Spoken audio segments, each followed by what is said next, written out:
Olá, muito bom dia. São 7 horas e 34 minutos. Hoje é terça-feira, dia 17 de janeiro de 2023. Bom dia para quem nos acompanha pelas rádios Brasil Central AM, RBC FM, nosso canal no YouTube e, claro, aqui na telinha da TV Brasil Central. Vamos aos destaques do Mundo em Sua Casa de hoje.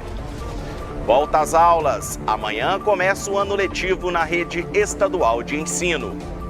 Você vai ver também, os moradores do setor Novo Horizonte reclamam dos bueiros entupidos no setor. É a bronca do povo aqui em Goiânia. E ainda, a Polícia de Goiás ajuda na investigação sobre o desaparecimento de 8 pessoas da mesma família. 2 carros foram encontrados com corpos carbonizados, um em Cristalina, no entorno do Distrito Federal, e outro em Unai, Minas Gerais. Em Brasília, a Procuradoria-Geral da República apresenta denúncia contra 39 pessoas que invadiram o Senado no último dia 8 de janeiro. E em Orlando, nos Estados Unidos, em conversa com apoiadores, o ex-presidente Jair Bolsonaro disse que o ato terrorista foi inacreditável. Tem ainda as notícias do esporte. Esses e outros assuntos você acompanha agora aqui no Mundo em Sua Casa.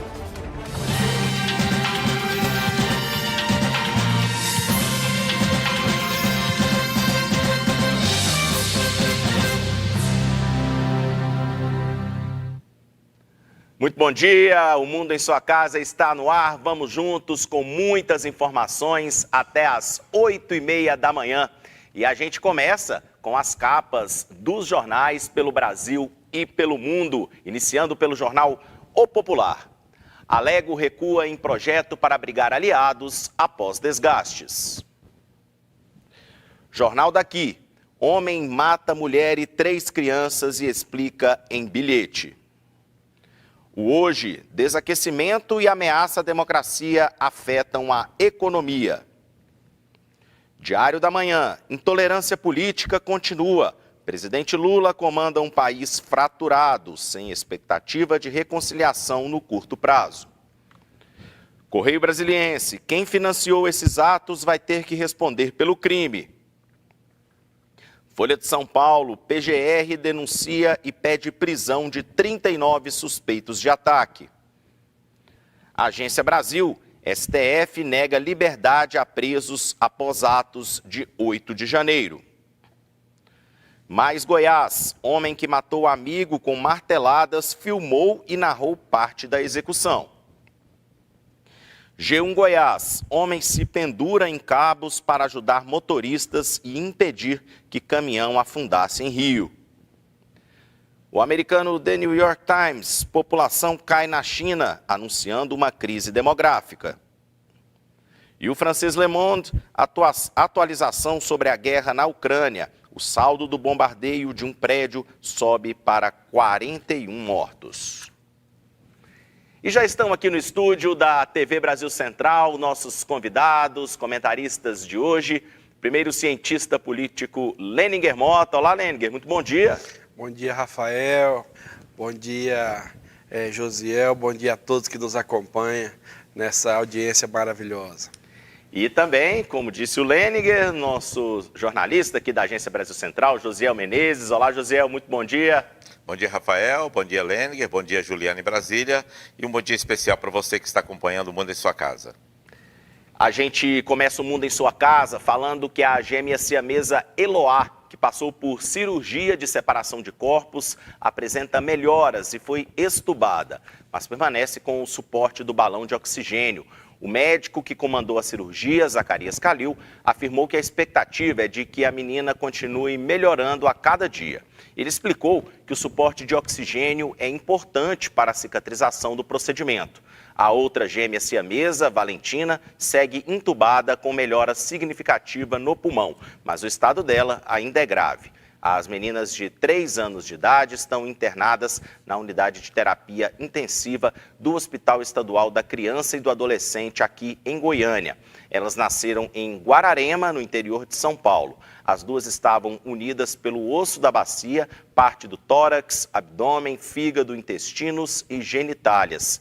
elas já passaram por uma cirurgia no ano passado, quando foram implantados os expansores de pele, procedimento necessário para a separação dos corpos. 7h39 e agora um alerta para as pessoas que tiveram Covid-19. Você sabia que o risco de desenvolver problemas neurológicos e psiquiátricos é maior? O Pedro Henrique Rabelo e o Isaildo Santos prepararam uma reportagem sobre esse assunto e mostram pra gente. Os impactos da Covid não têm precedentes no mundo todo. Os casos respiratórios graves estão em torno de 5 a 15%. E depois, parte dos pacientes ainda tem que lidar com as sequelas.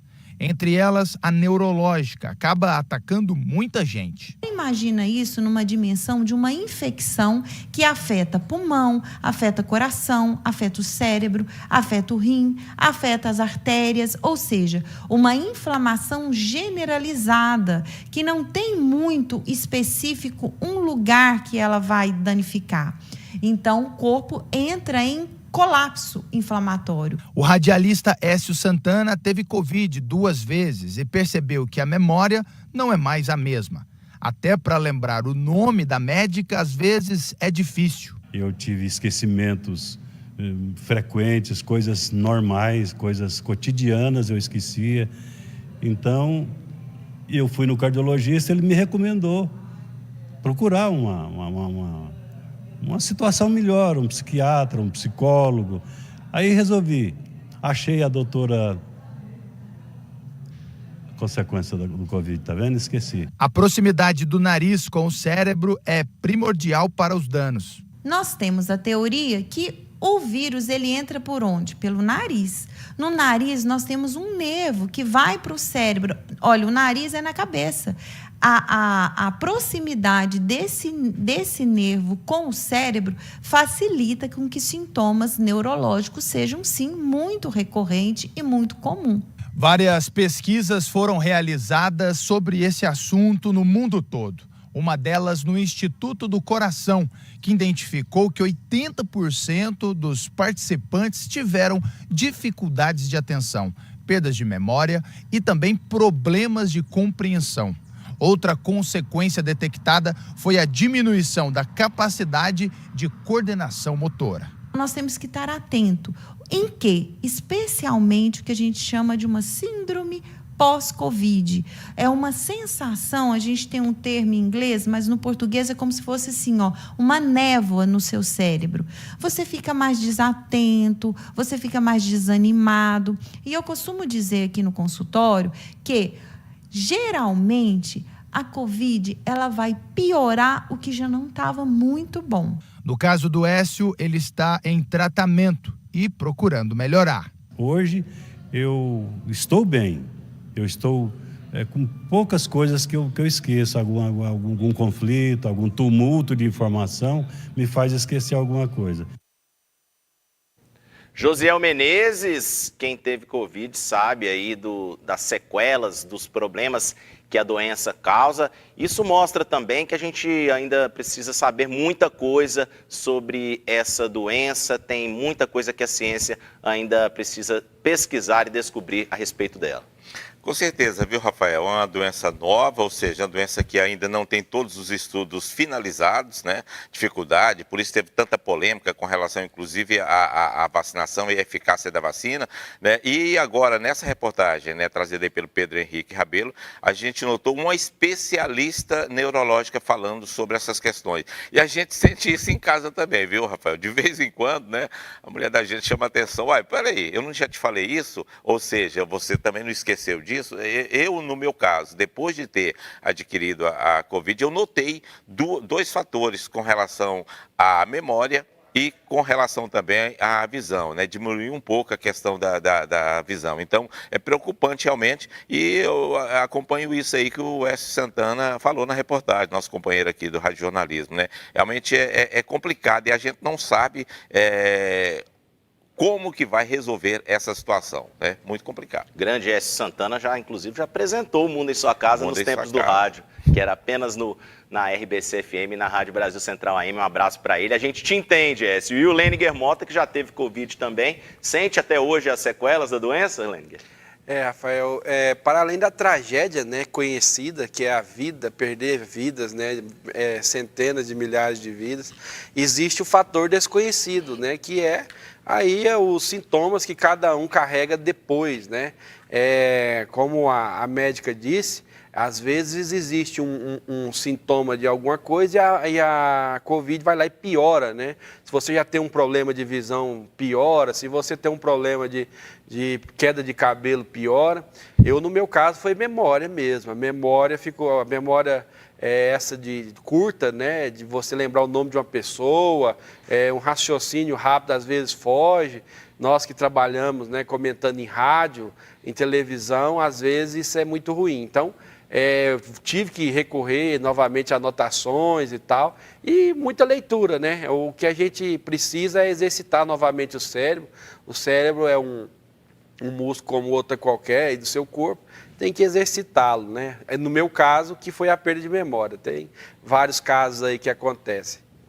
São 7h45 e agora a gente fala do caso de um homem que confessou ter matado o amigo dele a golpes de martelo. A polícia encontrou no celular do preso um vídeo com imagens e áudio da execução. O crime aconteceu no Jardim Atlântico, aqui em Goiânia. E a reportagem sobre o assunto é do Dino Ferreira e do cinegrafista Sidney Almeida. Uma morte com requintes de crueldade. O homem embriagado foi morto a marteladas por um suposto amigo. Quando a polícia chegou no local, o martelo usado no crime ainda estava no quintal da kitnet. O autor do crime já tinha passagens pela polícia. O suspeito que foi autuado aí tem várias passagens pela polícia. Já tinha passagem por homicídio tentado, receptação, furto, roubo. Tinha várias passagens pela polícia, na lei de drogas também. Ele tinha uma ficha bem vasta. Após cometer o crime, o autor confessou para uma vizinha e fugiu do local.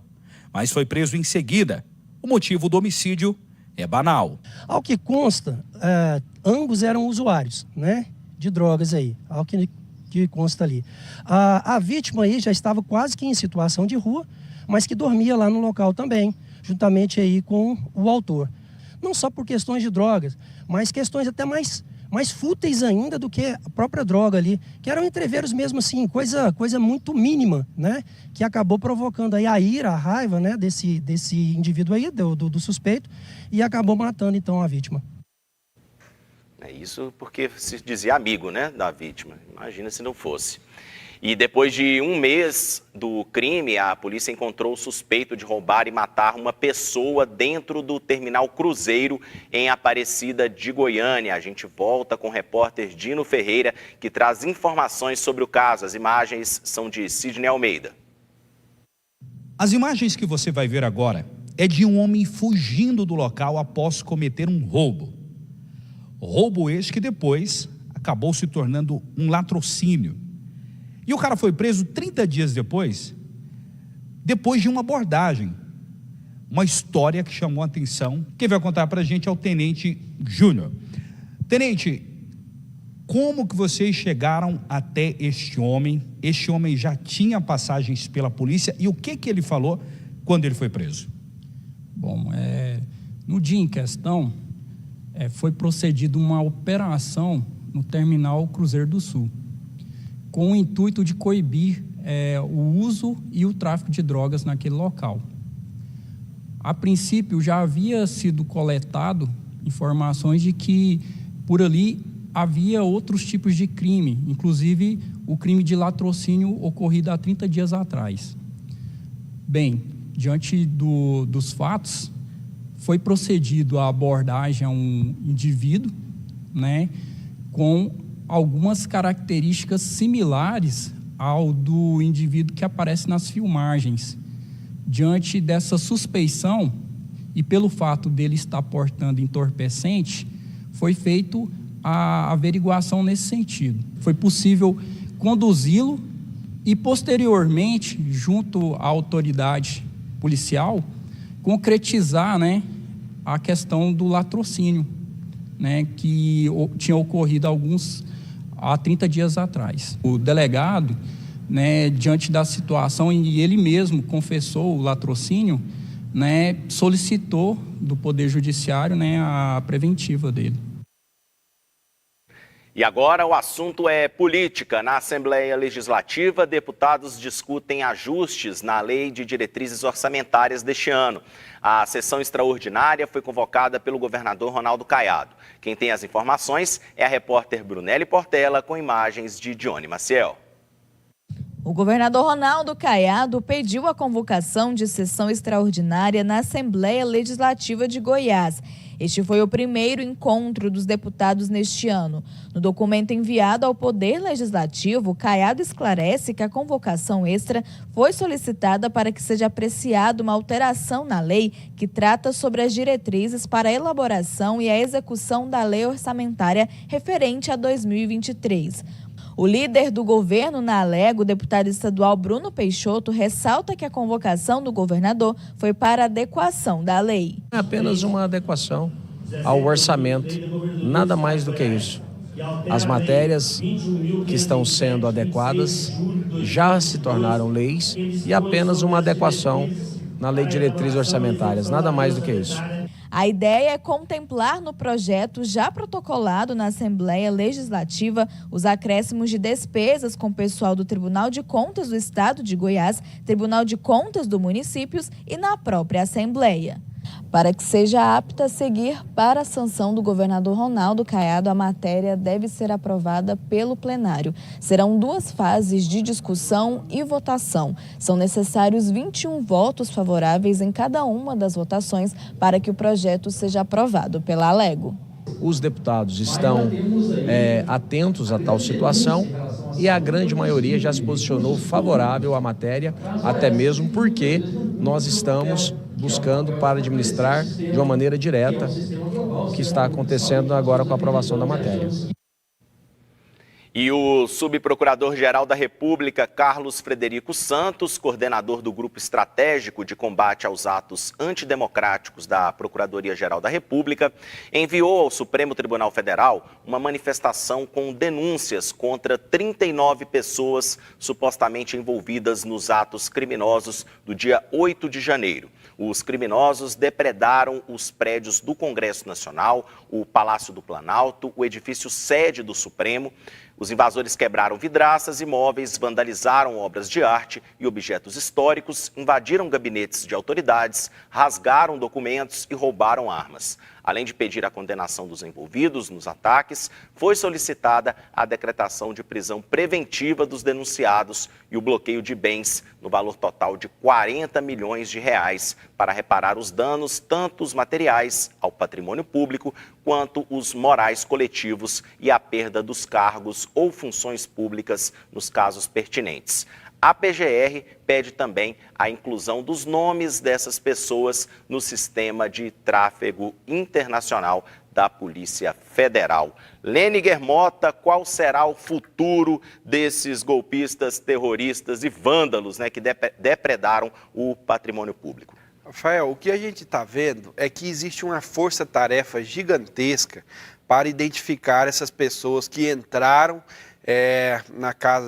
na nossa casa, na casa que pertence ao povo, que depredaram o patrimônio que pertence a todo o povo brasileiro, para puni-los exemplarmente, Então, nós já temos várias pessoas que foram identificadas, Nós temos a imagem de uma pessoa, por exemplo, olhando para a câmera, tentando quebrá-la. Assim, cenas lamentáveis realmente, mas elas podem ficar tranquilas, que a maioria vão pagar por isso. E outro detalhe, Rafael, é a questão de seguir o dinheiro. Existia uma estrutura bem montada para financiar atos antidemocráticos na porta dos quartéis durante um período longo de tempo, desde o final do segundo turno das eleições até o dia fatídico aí, no caso do quartel de Brasília, em outros quartéis também. Então, existe uma estrutura financeira por trás de todos esses vândalos e terroristas que entraram na Praça dos Três Poderes e vandalizaram Congresso, Palácio da Alvorada e Supremo Tribunal Federal. Então, já entenderam que, seguindo a linha econômica, vão chegar em quem financiou e, analisando imagens, impressões digitais, vão chegar a quem estava lá vandalizando. Josiel Menezes, você acredita que a punição para esses vândalos, golpistas que se dizem patriotas será exemplar? Rafael, eu acho que tem que ser exemplar. Eu separaria a questão aí, talvez até de patriotas, né? Porque de patriotas não tem nada quem fez esse vandalismo. Essa é minha opinião. Ou seja, esses 39 nomes que estão sendo apresentados aí, por 6 crimes, me parece, são nomes aí que com certeza pode-se chegar a outros facilitadores. O Leninger mesmo já disse aqui a questão aí de quem estava financiando, de quem estava realmente fazendo o trabalho por baixo, e tem que se chegar também até quem que facilitou a entrada, né? 20 horas antes da invasão, foi dispensado aí mais de 40 homens da Força Nacional, né, para que estavam lá na segurança do Congresso. Ou seja, é meio complicado pensar-se um pouco dessa maneira. Então tem que se chegar assim, tem que investigar tudo, desde a questão do Anderson Torres, do Ibanez, de outros atores também, que estão escondidos aí, mas que facilitaram essa entrada, viu, Rafael? E ainda falando da política nacional, o ex-presidente Jair Bolsonaro falou com apoiadores em Orlando, nos Estados Unidos, onde passa alguns dias com a família. Ele disse que lamenta o que aconteceu no dia 8 e que foi uma coisa inacreditável. Vamos acompanhar a sonora dele. Eu lamento o que aconteceu no dia 8, é uma coisa inacreditável, infelizmente. Mas a gente está te agradecendo, viu? Tudo que você fez. Mas a palavra que é gratidão. Gratidão. Então, o pessoal aprendeu, entendeu o que é política, conheceu os poderes. Exatamente. Começou a dar valor à liberdade. Sim. Eu falava para alguns liberdades, pô, presidente, é igual o sol, nasce todo dia. Não é assim, não.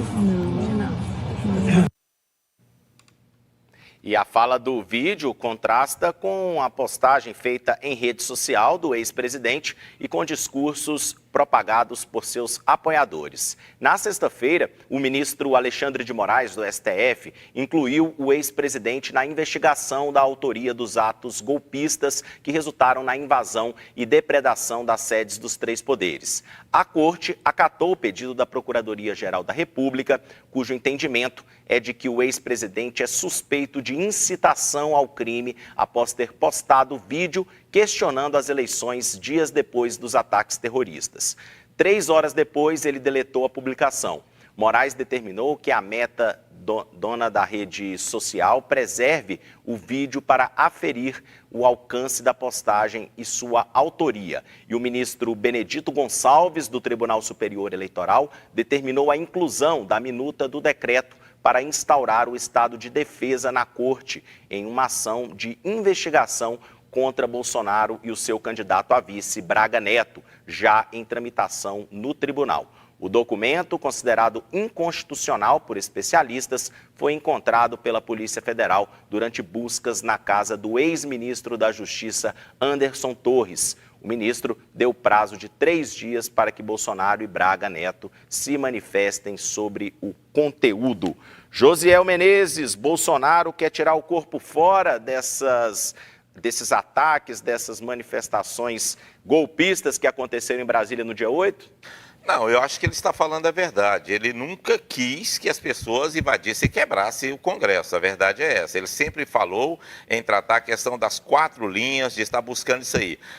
Eu acho que ele poderia ter, talvez, com relação aos manifestantes que estavam à frente dos quartéis, ter aliviado essa pressão se ele tivesse realmente reconhecido a derrota, depois de não ter conseguido, inclusive com a ação do PL, essa questão aí de investigar melhor as urnas eletrônicas e toda a eleição, ele poderia falar, agora não deu e tudo mais. Eu acho que nesse ponto, mas ele em momento nenhum, na minha visão, incentivou qualquer ação de depredação, de vandalismo contra o Congresso, mesmo porque ele defendia sempre a questão da liberdade de expressão e defendia sempre a questão das 4 linhas. Com relação a esse documento encontrado aí na casa do Anderson Torres, é um documento que era uma minuta voltada para a questão de uma ação forte contra o STF. Isso aí já vinha, inclusive, sendo investigado, né? Por isso, sim, a Polícia Federal foi até lá já para recolher todo o equipamento com relação às ações do Anderson Torres, por isso ele já estava sendo monitorado, né, fora do Brasil, né? E a participação do presidente de cima disso, não se tem qualquer comprovação. Pode-se ter uma ideia de alguém que poderia pedir a intervenção direta no STF e que não foi acatada pelo ex-presidente Jair Bolsonaro. Essa é a visão que eu tenho. Lene Guermota, ficar questionando o resultado das eleições, as urnas, não condenar ações antidemocráticas que pedem a intervenção, também não é uma forma de incentivar o tipo de ato que aconteceu em Brasília no dia 8? É preciso ter claro na mente de todo mundo que uma democracia robusta não se constrói do dia para a noite e você também não não depreda as instituições democráticas também do dia para a noite. Houve, por parte do presidente, várias narrativas que desacreditam as pessoas das suas instituições, né? Quando ele chama representantes de várias embaixadas para fazer uma reunião questionando a urna, ele questionou em várias outras ocasiões. Quando você não reconhece a sua derrota, né? Lá, acabou a eleição, ligar para o candidato que ganhou, falar: olha, que tem um bom governo, como o Haddad fez com ele em 2018. Tudo isso vai acelerando e vai colocando pólvora num pavio que já, num barril que está cheio, né? As pessoas estão ali em porta de quartel. A primeira coisa que Bolsonaro devia ter feito era: saiam das portas dos quartéis. Se nós tivermos algum questionamento, é na porta do Tribunal Regional Eleitoral ou na porta do Tribunal Superior Eleitoral. Não há espaço para pedir intervenção militar ou intervenção federal, como eles diziam, que é uma coisa mais absurda ainda. Não interfere, um órgão federal não interfere em outro órgão federal, só interfere em estados. Então, assim, Bolsonaro diretamente não articulou, eu acredito que não articulou, mas as suas tratativas, né, a forma que ele tratava as instituições, desacreditando o STF, desacreditando urnas, fez com que seus seguidores chegassem a esse ponto. Isso não foi do dia para a noite, né? Essas pessoas estiveram em porta de quartéis, tiveram várias oportunidades de serem reprimidas, né, de não deixar chegar a esse ponto, mas infelizmente chegou. E o que se questiona agora é a questão da elegibilidade de Bolsonaro nas próximas eleições, ele que responde a alguns processos aí na Justiça. Vamos ver como ficará essa situação e vamos trazer aqui as informações na Brasil Central. E no próximo bloco vamos falar sobre a investigação do desaparecimento de 8 pessoas da mesma família. 2 carros foram encontrados com corpos carbonizados, um em Cristalina, no entorno do Distrito Federal, e outro em Unai, Minas Gerais. Tem também as notícias do esporte com ele, José Calazans. Em Goiânia, 8h02. O Mundo em Sua Casa dá um tempo e volta já.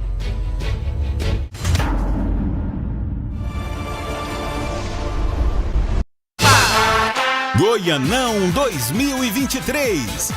A emoção aumenta a cada rodada. Nesta quarta, a bola rola com Craque e Vila Nova. 6h30, mais um jogão na TBC. E você, arrisca um palpite? Goianão 2023. Só aqui, na tela da TV Brasil Central, no aplicativo TBC Flix, YouTube e nas rádios RBC, AM e FM.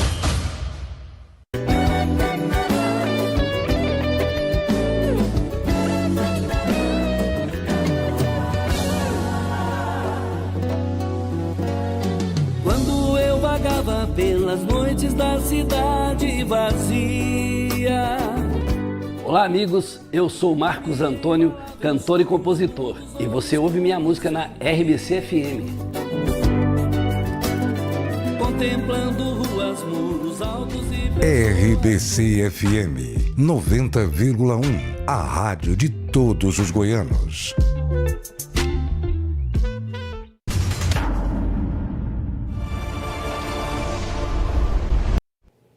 Estamos de volta em Goiânia, 8h03 e o presidente da Equatorial Energia, empresa que assumiu a distribuição de energia elétrica aqui em Goiás, reafirma compromisso de que a empresa vai oferecer serviço de qualidade. Ele fez a declaração durante visita aqui à sede da Agência Brasil Central. Mais informações com a repórter Brunelli Portela. A Agência Brasil Central recebeu a visita do presidente da Equatorial em Goiás, Lener Jaime. Durante encontro com o presidente da ABC, Reginaldo Júnior, ele falou sobre a nova distribuidora de energia no estado. É um orgulho para o Grupo Equatorial Energia chegar à região centro-oeste. Nós já estamos de norte a sul do país, né? Desde de Alagoas, Maranhão, Pará, Piauí, agora Rio Grande do Sul e recentemente agora chegando em Goiás no dia 30, chegando de vez, como você disse, para ficar na região centro-oeste. Eu digo para ficar porque é um orgulho muito grande para mim, pessoal também, que sou goiano, sou daqui, nascido aqui e conheço muito esse estado e todas as deficiências que nós temos aqui, não só no segmento de energia elétrica, mas em todos os segmentos. Lener conheceu a estrutura da ABC e falou ainda sobre os projetos da distribuidora de energia que visa levar mais agilidade nos atendimentos. Nós queremos que o cliente sinta que nós estamos ao seu lado, que nós temos responsabilidade social, trazendo não só uma melhoria, uma velocidade de atendimento às eventuais falhas de energia, mas também um lado cultural, um lado social muito importante para o desenvolvimento do Estado. A Equatorial foi classificada nos anos de 2015 e 2016 como a melhor distribuidora de energia elétrica do Brasil e é a terceira maior do país. A empresa é reconhecida pela recuperação e avanço do desempenho de companhias estaduais. E o que a população goiana espera há muito tempo é um serviço de energia elétrica de qualidade. E, na sua visão, Leninger Mota, a Equatorial será capaz de levar esse serviço que a população goiana espera há tanto tempo? Então, Rafael, eu estava vendo uma reportagem do que a Equatorial viu e fez o levantamento. Então, 70% das redes do estado de Goiás ainda é bifase e quase 60% dos transformadores estão trabalhando sob pressão. Quer dizer, existe um trabalho de investimento gigantesco a ser feito. Nós tivemos aí nos últimos anos, Goiás sofreu, Goiás deixou de crescer mais, de desenvolver mais por falta de energia, né? Nós tivemos aí o sucateamento da CELG para ser vendida a preço de banana e depois a Enel comprou e não cumpriu os compromissos que havia feito de investimento. Nós temos que acreditar, sim, que vai melhorar, Rafael. Não pode ser pior do que já está e a gente torcer para que a Equatorial leve a sério esse estado maravilhoso que tem se desenvolvido e crescido acima dos outros estados do Brasil. E o que nós precisamos é de qualidade de energia para continuar crescendo. José Menezes, sem investimento adequado, planejado, é impossível oferecer essa qualidade que os goianos sempre esperam. Você acredita que a Equatorial será capaz de resolver o problema? Eu acho que tem que investir, né? E investir principalmente, Rafael, também nos profissionais. A gente sabe que quando a Enel adquiriu, né, o comando da energia em Goiás, o que a direção da Enel fez? Mandou engenheiros especialistas embora, porque ganhavam bem, conhecia toda a rede já tinha problemas, como o Leninger disse, que era rede bifásica e precisava ser melhorada a situação. Houve a promessa com relação a isso e começou-se então as reclamações, principalmente do produtor rural. Quer dizer, veio até o governo do estado, os produtores vieram até o governo do estado e reclamaram da situação que acontecia todo final de semana. O governo bateu o pé firme, cobrou isso, né? E a Enel não deu conta de resolver. Qual foi o resultado? Foi a solicitação do governo do estado ao governo federal para que se pudesse então fazer essa troca de comando da energia em Goiás. E é o que está acontecendo. Agora a gente espera que a Equatorial possa resolver essa situação logística que é das redes, e também a questão de pessoal, que a Enel deixou uma deficiência muito grande de profissionais que realmente conhecem de energia elétrica, de fornecimento de energia elétrica. São 8h08 e o curso de robótica oferecido pelo governo de Goiás em 23 cidades está com inscrições abertas. Há vagas também para quem já tem conhecimento e quer ser monitor. O projeto Include, uma parceria do Estado com o Instituto Campus Party. O Pedro Henrique Rabelo tem mais informações. As imagens foram feitas pelo cinegrafista Isaildo Santos. O projeto Include, do governo de Goiás, está espalhado em 23 cidades, com 26 laboratórios de robótica ao todo. Oportunidade para quem aprende e para quem ensina em Goiás. Como eu já venho da área de tecnologia, então eu fiz um curso técnico anteriormente de entrar no Include. O Include foi uma oportunidade de colocar em prática aquilo que eu pude vivenciar em sala de aula. E, além disso, o Include oferece diversos treinamentos que nos auxilia a ministrar a sala de aula, a trabalhar com os alunos, e isso é essencial, foi essencial para mim poder entrar no projeto. O Davi estuda em um colégio particular, mas como o ensino é aberto a toda a comunidade local, ele conseguiu uma vaga e percebeu que a qualidade do ensino aqui é melhor do que na escola dele. Estou participando do curso há uns 3 meses, eu achei interessante mexer com programação, que a gente aprende mesmo, tipo, o professor dá aula, explica cada coisa, deu uma apostila que ensinou cada passo e método, e mostrou cada recurso que a gente tem para fazer, e é muita coisa que a gente pode usar para fazer cada projeto, a gente só tem a criatividade para a gente usar mesmo para fazer o projeto que a gente quer. A Catleia nasceu na Bolívia e se interessou pelo curso, mostrando que as meninas também estão ganhando espaço. E mesmo estando no início do curso, já consegue explicar o que está acontecendo em um projeto. Estou vendo uma torre ali mexendo para um lado e para o outro. Para mim é isso, e de palito de picolé. Mas o centro, a essência, o objetivo disso aí é passar o quê para o aluno? Era para ser um guindaste, né? Não uma torre de palito.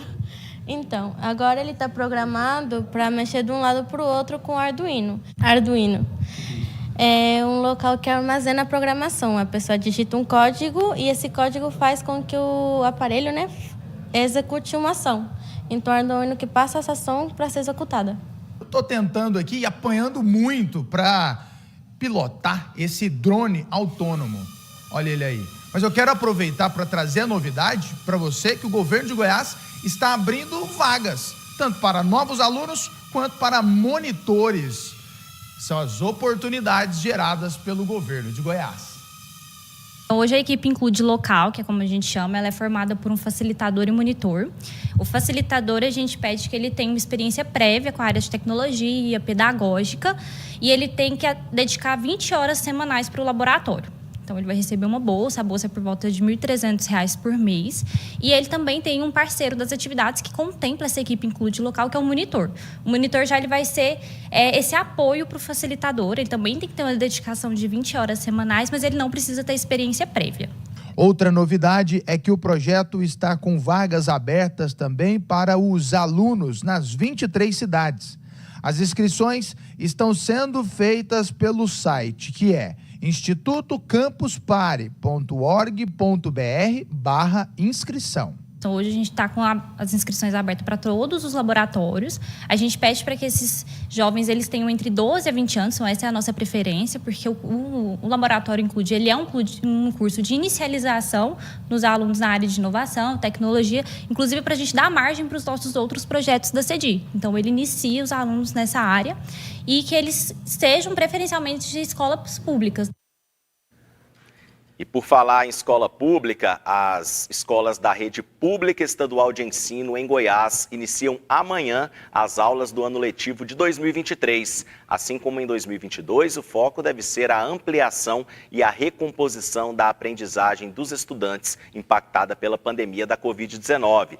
Além do retorno às salas de aula, o dia 18 de janeiro marca o início da distribuição dos novos kits de materiais e uniformes escolares aos 500 mil alunos da rede pública estadual. Neste ano, serão entregues cadernos universitários, calculadora de bolso, caneta esferográfica, preta, azul e vermelha, cola branca, esquadros, régua, transferidor, lápis de cor e lápis grafite, apontadores e borrachas escolares. Pela primeira vez, os estudantes receberão, além dos uniformes convencionais, uniformes de educação física.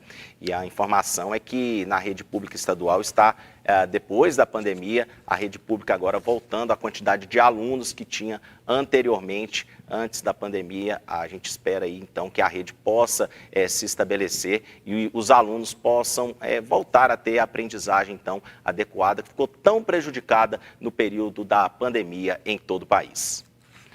Neste momento em Goiânia, 8 horas e 14 minutos. Chegou a hora da bronca do povo.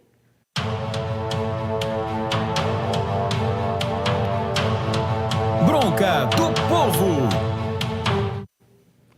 A bronca do povo de hoje é no setor Novo Horizonte, aqui em Goiânia. Os moradores da Avenida Domiciano Peixoto reclamam que os bueiros do bairro estão todos entupidos. O repórter Túlio Isaac Filho e o cinegrafista Rodrigo Oliveira foram até lá conferir.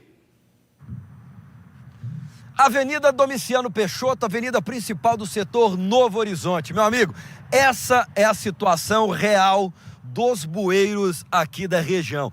Rodrigo Oliveira, meu cinegra de todos os dias. Olha, isso aqui é um bueiro que está 100% entupido. E olha, nós estamos em uma época de chuva e chuvas muito fortes com um volume imenso. Esses outros bueiros que você está acompanhando, eles já estão quase até a superfície de lixo, de folhas, de sujeira e de descaso por parte, mais uma vez, da Prefeitura de Goiânia. E olha, é a segunda vez que a TV Brasil Central vem até a Domiciano Peixoto, segunda vez que vem falar com o senhor João Ari. Senhor João Ari, infelizmente a Prefeitura, mais uma vez, deixando o goianiense na mão. Isso mesmo, já é a segunda vez que vem a reportagem da Brasil Central. A primeira vez eles vieram aqui uma turma de homens, porque isso aqui está entupido tem 5 anos. E fez aqui ó, uma lambança. Fez que tirou e não tirou e largou 2 sem mexer completamente. E aí a água vem, aquela abundância de água que vai no meu portão aqui da esquina do lado de baixo, que faz aquela miséria que vem. Ó, para você de casa ter uma ideia, a Avenida Domiciano Peixoto, ela vem desde ali do Jardim Florença, vem descendo, passa aqui e olha a casa de esquina que é a do senhor João Ari. Ela bate lá e bate com força. Bate com força, que fica lá, lambe tudo ali, que as plantas que tem lá, fica toda ela deitada. De tanta água que desce aqui. Gente, onde está a administração de Goiânia? Cadê nosso prefeito? Cadê o nosso secretário que cuida desta área? Boa pergunta, cadê a Prefeitura de Goiânia? Ô Prefeitura, não dá para escutar também, porque o bueiro tá todo entupido. Bueiro entupido, na chuva a situação se agrava e cadê a Prefeitura, como diz aí o morador e o nosso repórter Túlio Isaac Filho. Nós entramos em contato com a Prefeitura de Goiânia sobre esta situação, mas ainda não recebemos o retorno. Segunda vez que a Brasil Central foi ao local relatar o mesmo problema. Na primeira, a Prefeitura foi lá, amenizou a situação, mas o problema retornou e aí a complicação nesse período de chuva, população sofrendo e aí correndo o risco até de perder bens ali nas casas, nas residências, com as fortes chuvas que têm caído em Goiânia. Prefeitura, vamos agir ali no setor Novo Horizonte, população está reclamando com relação à situação dos bueiros. E os próprios moradores também devem ajudar para manter, conservar esses bueiros, não jogar lixo. É muito importante também a conscientização da população. 8 horas e 18 minutos, a gente volta a falar dos assuntos de Brasília, porque o ministro da Fazenda, Fernando Haddad, disse que, se depender do governo, a reforma tributária será votada no Congresso Nacional no primeiro semestre deste ano. A declaração foi dada em entrevista concedida em Davos, na Suíça, onde ocorre o Fórum Econômico Mundial. Para o ministro petista, já há muita maturidade no debate sobre a necessidade de mudanças nas regras tributárias, na Câmara e no Senado. Vamos acompanhar. A reforma tributária que está no Congresso, ela é essencial, porque ela não simplesmente simplifica. Ela dá transparência, ela faz com que a carga recaia sobre os setores da economia de maneira um pouco mais justa. Ela não é a bala de prata, mas ela é muito importante. Se a gente tiver essa agenda de parceria público-privada, reforma do crédito, reforma tributária, novo arcabouço fiscal, o Brasil não tem por que não decolar. Josiel Menezes, essa reforma tributária tão esperada pela população brasileira há tantos anos, finalmente vai sair nesse primeiro semestre? Depende muito da Câmara dos Deputados, depende muito do Senado. Na verdade, né, foi um dos grandes entraves que teve o governo passado, né, de Jair Bolsonaro, foi essa questão de não conseguir levar avante a questão da reforma tributária, né? Conseguiu a reforma da Previdência, desde a época que o Temer entrou, e depois essa correção. Mas a reforma tributária, ela sempre teve um lobby muito grande, né, no Congresso, e ficou praticamente paralisado. A gente espera que possa ser feito para beneficiar a população e não para que a população possa, de fato, aí, ser mais prejudicada ainda, né, porque a situação é complicada. A gente espera, sim, que o governo possa ter um norte e fazer um governo voltado justamente para não penalizar mais, não aumentar mais os impostos. A gente sabe que é muito complicado para o cidadão continuar pagando impostos. Ou seja, houve no governo passado, né, um trabalho feito principalmente nas micro e pequenas empresas, onde 17 segmentos aí foram beneficiados com relação à redução de impostos, e isso não pode voltar. Tem que ser feito um trabalho voltado nesse sentido. Lene Guermota, é bom lembrar que uma reforma tributária justa é aquela que traz justiça social, já que a lógica é que o mais rico pague mais e o mais pobre pague menos impostos. É isso aí, Rafael. A tendência, né, ou o que vai ser colocado na mesa, sem dúvida isso, é tirar de onde tem, né? Nós temos aí hoje o Brasil trabalhando como uma espécie de paraíso fiscal, onde quem investe em grandes empresas aí ou especula não paga nada de imposto sobre os seus dividendos, né? Você tem aí o caso da Petrobras, por exemplo, que paga dividendos acima do que é visto no mundo inteiro, com o que ganha, e essas pessoas pegam esse dinheiro sem pagar nenhum real de imposto. Em contrapartida, empresas, indústrias, por exemplo, que já representou 30% do PIB brasileiro e hoje não chega a 12%, pagam muito imposto e são as principais geradoras de emprego. Então, a indústria, comércio, né? Então, o que a gente precisa é isso, é ter claro. Agora, por exemplo, tem uma discussão sobre o imposto de renda, as pessoas vão pagar, quem ganha mais de um salário e meio vão pagar imposto de renda, mas não é por conta do novo governo, é por conta do governo Temer e do Bolsonaro, que não subiram essa tabela desde 2015. E o governo agora só pode subir em 2024, uma vez que você tem que refazer isso um ano antes, né? Então, para ter mexido nessa tabela, tinha que ser em 2022. Então, existe por parte do governo uma grande vontade de fazer uma reforma tributária que seja realmente uma reforma, né? Todas as vezes que a gente, no Brasil, começa como uma reforma e acaba como um puxadinho, né? Que não vai para frente, várias emendas. Então, o Congresso tem que estar imbuído da mesma filosofia de mudar a forma como se cobra imposto no Brasil, onde os mais pobres, proporcionalmente, pagam muito mais do que os mais ricos. E algo que deve voltar para a pauta nessa discussão aí é a taxação das grandes fortunas, que é um assunto que sempre vem à tona quando se fala de reforma tributária. Vamos acompanhar e trazer as informações durante os próximos dias aqui na Brasil Central. E o desaparecimento de 8 pessoas de uma mesma família moradora do Distrito Federal tem intrigado investigadores das polícias civis de Goiás e do DF desde a semana passada. Ao todo, 6 corpos já foram encontrados carbonizados em 2 veículos queimados que pertencem aos desaparecidos. O primeiro desaparecimento ocorreu na última quinta-feira e envolveu 4 pessoas. Elisamar Silva, de 39 anos e dona de um salão de beleza na Asa Norte, em Brasília, além de 3 filhos pequenos, Gabriel, de 7 anos, e o casal de gêmeos Rafael e Rafaela, de 6. Segundo os 2 filhos mais velhos de Elisamar, ela sumiu quando saiu para buscar o marido na casa da sogra, em Itapuã. Após sair do condomínio onde a sogra reside, parou de responder mensagens e não deu mais sinais de vida. No dia seguinte, um carro do mesmo modelo do seu foi encontrado no município goiano de Cristalina com 4 corpos carbonizados. A filha mais velha de Elisamar reconheceu o veículo mais tarde.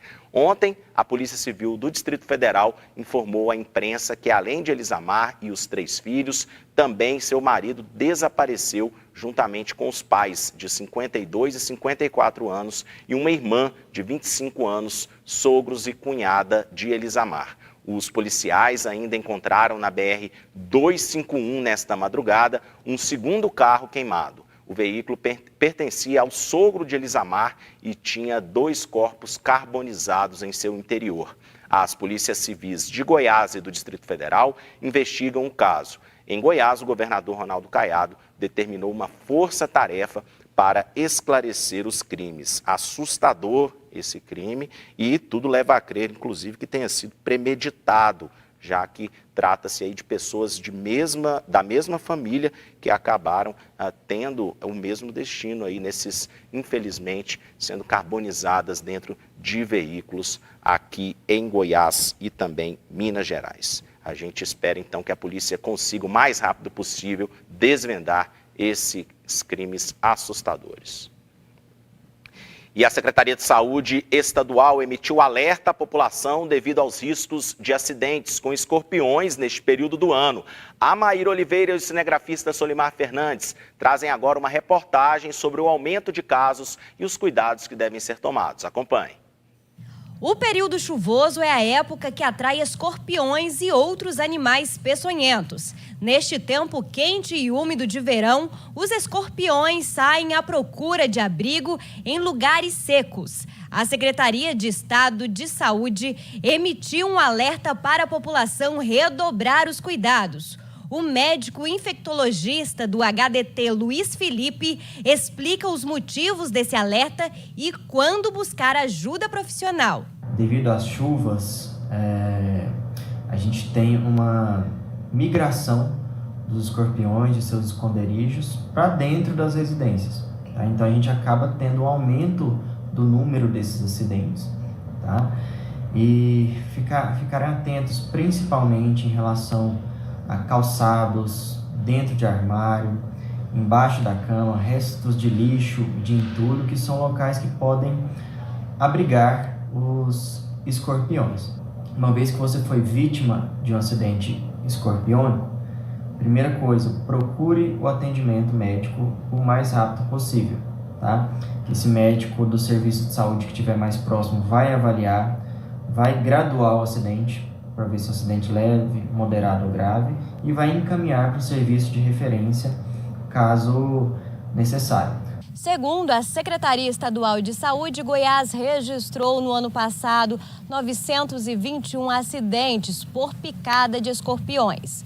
Com 82 notificações, Goiânia foi o município que mais teve ocorrências desse tipo, seguido de Rio Verde e Formosa.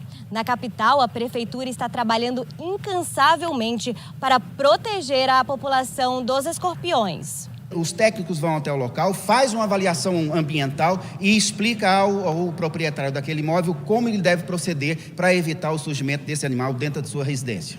E a população também pode tomar alguns cuidados básicos para evitar possíveis acidentes. Nós orientamos a população no seguinte, de se fazer contenções físicas, barreiras físicas, colocar aqueles ralinhos que abram e que fecham, as tampinhas nas pias e tanques, evitar que o mosquiteiro do bebê toque ao solo, porque isso vai servir de escada para subir até o berço. Nós também lembramos a população que a toxina dessa espécie de escorpião, que é a Titius cerulatus, também conhecido como escorpião amarelo, é extremamente potente para os extremos etários, ou seja, as crianças até aproximadamente 10 anos e idosos acima de 60. Vamos falar de futebol agora? O assunto é o Goianão 2023. A próxima rodada começa amanhã com o jogo entre Craque e Vila Nova, direto de Catalão. A transmissão do campeonato você acompanha aqui na telinha da TV Brasil Central. E eu trago uma reportagem sobre o assunto com imagens do cinegrafista Josimar Moreira. Após a segunda rodada do Goianão, apenas 2 equipes continuam 100% no campeonato com 6 pontos. Atlético e Craque. O Vila Nova segue invicto, mas só empatou com o Anápolis por 1-1 no último sábado no estádio Jonas Duarte. E o grande jogo da segunda rodada do Campeonato Goiano aconteceu aqui, no estádio Antônio Ascioli, em que o Atlético venceu o clássico contra o Goiás por 2-1. Com o resultado, o Dragão assume a liderança da competição e deixa o Goiás numa situação complicada. O Verdão é apenas o 6º colocado. E nas ruas, o torcedor está empolgado com o campeonato, principalmente os atleticanos. Eu não fui no jogo, mas vi pela televisão, foi muito bom. Assistiu na telinha da TBC? Isso. Gostou do que viu? O Atlético tá num padrão bom de jogo? Nossa senhora, tá bom demais. Tá começando, mas já tá bom, né? O Atlético já teve bem demais na passada, né? Deu uma caidinha, mas isso é normal. Eu acho que ele volta a retornar, eu acredito que nós vamos chegar lá. O Goiás está fracassado, né? Que era um time líder do campeonato goiano e está fracassando desse jeito aí. O senhor tá animado aí pro Vila ser campeão esse ano? É com certeza. Não tem um para passar dele não, ele vai ganhar mesmo. É o Vila que vai ser campeão, então? É o Vila que vai ser campeão. A próxima rodada do Campeonato Goiano será no meio de semana. A TBC transmite Craque e Vila Nova na quarta-feira, às 7h30 da noite, direto de Catalão. As outras partidas serão Inhumas e Goiânia, Iporá e Atlético, Grêmio Anápolis e Aparecidense, Goianese e Morrinhos e Goiás e Anápolis. O jejum do Vila Nova já dura 18 anos de jejum, mas a torcida está animada que este ano sai o título do Vila. E agora, informações do esporte com José Calazans. Muito bom dia. Bom dia. Ontem, no estádio Ninho do Corvo, em Guarulhos, o Goiás goleou Novo Horizontino por 4-1 pelas oitavas de final da Copa São Paulo de Futebol Júnior. Pedrinho marcou o único gol do primeiro tempo. No começo da etapa final, Cauã marcou o segundo. Pedrinho novamente colocou o Goiás em vantagem, 3-0, e o Wendel ampliou. Quase ao final do jogo, Adriano Bispo marcou para o Novo Horizontino. Nas quartas de final da Copinha, o Goiás vai jogar com o Sport Recife, que ontem eliminou o Cruzeiro, vencendo por 2-1. O Vila Nova está negociando o lateral esquerdo Jefferson, com um clube não revelado da primeira divisão de Portugal. O jogador de 19 anos, que viaja na semana que vem, está indo para a Europa, onde será emprestado caso os exames médicos sejam positivos. Jefferson subiu no ano passado para o time principal, onde disputou 13 jogos, sendo 9 pela Série B, 4 na Copa Verde, além do Brasileiro de Aspirantes e Goiano Sub-20. O goleiro Ronaldo voltou a ser titular do Atlético Goianiense na vitória de 2-1 sobre o Goiás, após 5 meses se recuperando de uma cirurgia no ombro direito, e foi um dos destaques do jogo, mostrando estar totalmente recuperado. E acredita na força do Dragão para conquistar o título estadual. Acho que a gente é sim o favorito, até porque a gente foi campeão no ano de 2022, então o troféu do último campeonato é nosso. O Atlético sempre entra no Campeonato Goiano para ser campeão e é um dos favoritos, não tem como. Amanhã às 15h30 em Iporá, o Atlético defende a liderança do Campeonato Goiano contra o Iporá, no estádio Figueirão, abrindo a terceira rodada. Com Palmeiras, Goiás, Sport Recife e Floresta do Ceará já classificados para as quartas de final, a Copa São Paulo de Futebol Júnior vai conhecer nesta terça os outros 4 classificados, com jogos Santos e Água Santa em Diadema, América Mineiro e Bragantino em Barueri, Ibrachina e Fortaleza em Santo André, E em Santana do Parnaíba, jogam Ituano e Inter de Porto Alegre. Do esporte é o que há. Bom dia. Bom dia, Calazans, e eu estou sentindo que o Verdão vai ganhar essa copinha esse ano. Josiel Menezes, muito obrigado pela participação, bom dia. Bom dia, Rafael, bom dia, Leninger, bom dia para você que acompanha. E a gente espera que sim, né? Porque da última vez que o Goiás chegou a uma final, né, foi contra o Santos, que tinha realmente uma senhora equipe, difícil que foi, né? Mas vamos ver, verdinho na copinha. Vilanovense Leninger Mota, muito bom dia para você, até a próxima. Até a próxima, bom dia. Vamos quebrar esse jejum de 18 anos aí, né? Vamos ser campeão goiano. Já completou a maioridade, já tem menino aí que já tem 18 Agora já tem anos, autoridade. já dirige. Muito obrigado, então, a você também que nos acompanhou na manhã de hoje. A gente encerra o Mundo em Sua Casa com a previsão do tempo para Goiânia. Sol com aumento de nuvens agora de manhã. Pode chover à tarde, máxima de 31, mínima de 20 graus. Um bom dia para você. Amanhã estaremos aqui a partir das 7h30 da manhã. Tchau.